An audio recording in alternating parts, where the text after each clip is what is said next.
सुप्रभात बच्चों, मैं रंजना भारती पब्लिक स्कूल दरभंगा से। जैसा कि आप सभी जानते हैं कि कोरोना वायरस की महामारी के दौर में हम सभी अपने अपने घरों में बंद हैं, जिसके कारण आपका अध्ययन अध्यापन भी प्रभावित हो रहा है। तो चलिए हम लोग घर बैठे बैठे कुछ सीखने का प्रयास करते हैं। इसमें मैं आज प्रथम दिन आप लोगों को बताने जा रही हूँ वर्ण एवं उसके प्रकार के विषय।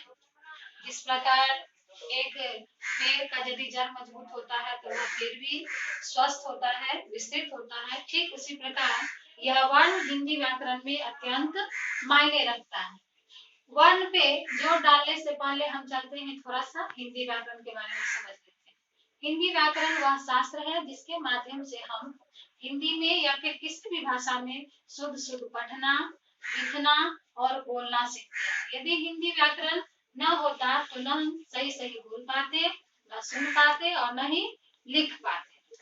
मान लीजिए कि अगर हमें लिंग का ज्ञान है, स्त्रीलिंग के लिए हम कुछ और प्रयोग करते हैं, पुल्लिंग के लिए हम और कुछ और प्रयोग करते हैं, एक वचन के लिए कुछ और प्रयोग करते हैं, बहुवचन के लिए कुछ और प्रयोग करते हैं। तो इस सब का ज्ञान हमें कहाँ से मिला? व्याकरण से मिला। अगर व्याकरण का ज्ञान न होता, अगर व्याकरण में हमें लिंग का ज्ञान न होता तो हम पुल्लिंग को स्त्रीलिंग बोलते और स्त्रीलिंग को पुल्लिंग बोलते, एक वचन को बहुवचन बोलते और बहुवचन को एक वचन बोलते। तो ये वचन और लिंग, ये सारी जानकारी हमको कहाँ से मिली? व्याकरण से। इस प्रकार हिंदी व्याकरण को 3 भागों में बांटा गया है: वर्ण, शब्द और वाक्य। जिसमें से सबसे पहले हम वर्ण पे चर्चा करेंगे। वर्ण का अर्थ अक्षर भी होता है। अक्षर को अगर अलग अलग बांट दिया जाए तो अ को यदि अलग कर दिया जाए, यानी कि अ को उपसर्ग बना ले और ये इसका क्षर हो गया, वो हो गया मूल शब्द, इसको हम अलग अलग कर दें तो अ का अर्थ होता है नहीं और क्षर का अर्थ होता है विनाश। जैसा कि आप सभी जानते हैं कि विलोम शब्द अर्थात विपरीतार्थक शब्द में किसी भी शब्द के आगे यदि हम अ उपसर्ग का प्रयोग करते हैं तो वहां पे नहीं अर्थ होता है। जैसे धर्म, धर्म में अगर हम इसमें अ उपसर्ग जोड़ देते हैं तो ये हो जाता है अधर्म। ठीक उसी प्रकार क्षर में अ जुट गया तो इसका मतलब हो गया जिसका विनाश नहीं हो, अर्थात न क्षरति इति अक्षरम्, यानी कि जिसका विनाश न हो उसी को हम अक्षर कहते हैं। अब वर्ण को 2 भागों में बांटा गया है, जिसमें से पहला है स्वर और दूसरा है व्यंजन। तो सबसे पहले हम स्वर के बारे में समझ लेते हैं। स्वर, स्वर का अर्थ होता है जो स्वतः उच्चारित होता है, जिसके उच्चारण में किसी अन्य वर्ण की सहायता नहीं ली जाती है, उसे हम स्वर कहते हैं। अब स्वरों की संख्या कितनी है?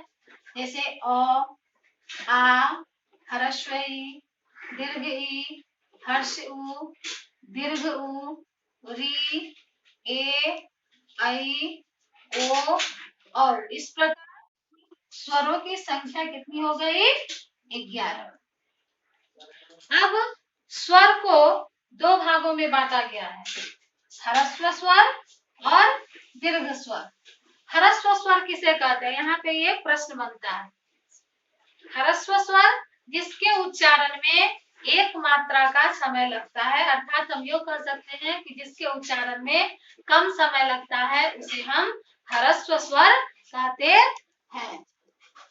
जैसे अ, ह्रस्व ई, ह्रस्व उ और ह्रस्व री, इसके उच्चारण में एक मात्रा का समय लगता है। दूसरा है दीर्घ स्वर, जिसके उच्चारण में 2 मात्रा का समय लगता है, अर्थात अधिक समय लगता है, उसे हम दीर्घ स्वर कहते हैं। जैसे आ, जैसे हम ह्रस्व स्वर का उच्चारण करेंगे अ, कम समय लगा, और वहीं पर अगर हम बोलते हैं आ तो 2 मात्रा का समय लग रहा है। इस प्रकार जिसमें 2 मात्रा का समय लगे या जिसमें अधिक समय लगे उसे हम दीर्घ स्वर कहते हैं। तीसरा है प्लुत स्वर। प्लुत स्वर के उच्चारण में 3 मात्रा का समय लगता है, यानी कि ह्रस्व स्वर से 3 गुना समय लगता है, उसे हम प्लुत स्वर कहते हैं। राम, तो ये बीच में जो ये साइन इंडिकेट हो रहा है, इसी को हम क्या कहते हैं? प्लुत स्वर। तो आज आपने पढ़ा वर्ण एवं उसके प्रकार, जिसमें परिभाषा, उसके भेद, और अगले वीडियो में मैं आपको शेयर करूंगी व्यंजन के बारे में। आज के लिए बस इतना ही। धन्यवाद।